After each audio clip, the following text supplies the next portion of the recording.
Trump's presidency is honestly the gift that keeps on giving.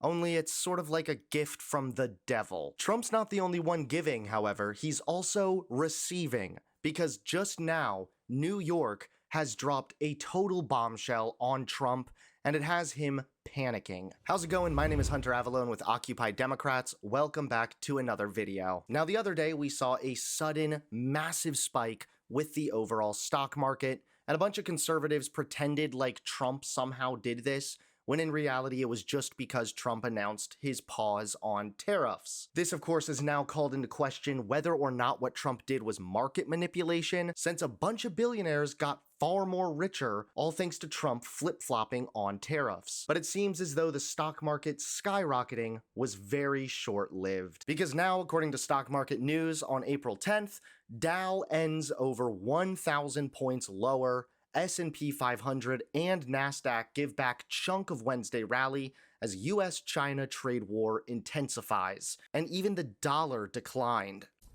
It was another bad day for the markets amid worsening trade tensions with China, wiping out much of yesterday's gain after the president announced the 90-day pause on tariffs.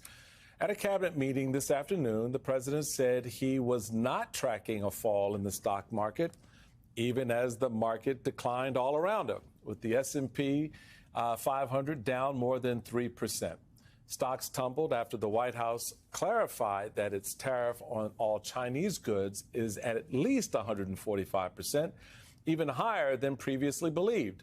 On Wednesday, Trump pulled back on a series of harsh tariffs, escalating his trade war with China, but lowering many of the tariffs he had just imposed on the rest of the world. Liberation Day just gave way to Capitulation Day. So not only is this kind of embarrassing for Trump as far as exposing him for not having a backbone, even members of his administration are growing more and more insane.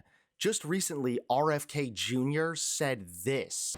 And we are going, at your direction, we are going to know by September. We've launched a massive testing and research effort that's going to involve hundreds of scientists from around the world. By September, we will know what has caused the autism epidemic, and we'll be able to eliminate those exposures. So big. Think of that. So it was 1 in 10,000 children had autism, and now it's 1 in 31. Not 31,000, 31. That's a horrible statistic, isn't it? First of all, we already know that autism is caused by a mix of various different factors. Furthermore, the reason the rates go up is because people have a better understanding of what autism is. And now, in the midst of Trump's constant struggles, New York has dropped a brutal bombshell on Donald Trump. That's right, the moment you've all been waiting for. Take a look. A federal judge refused to dismiss a lawsuit against President Trump, accusing him of making false statements about 5 Black and Latino men who were wrongly convicted and in prison for the 1989 rape of a woman in Central Park. District Judge Wendy Beetlestone ruled Thursday the men's case can proceed as they have shown enough evidence to this point to continue their lawsuit. The suit accuses Trump of defaming them during the 2024 presidential debate aired by ABC News when he mentioned the Central Park Five as a past issue former Vice President Kamala Harris may use against him. And they come up with things like what she just said, going back many, many years, when a lot of people, including Mayor Bloomberg, agreed with me on the Central Park Five. They admitted, they said, they pled guilty. And I said, well, if they pled guilty, they badly hurt a person, killed a person ultimately. And if they pled guilty, then they pled, we're not guilty.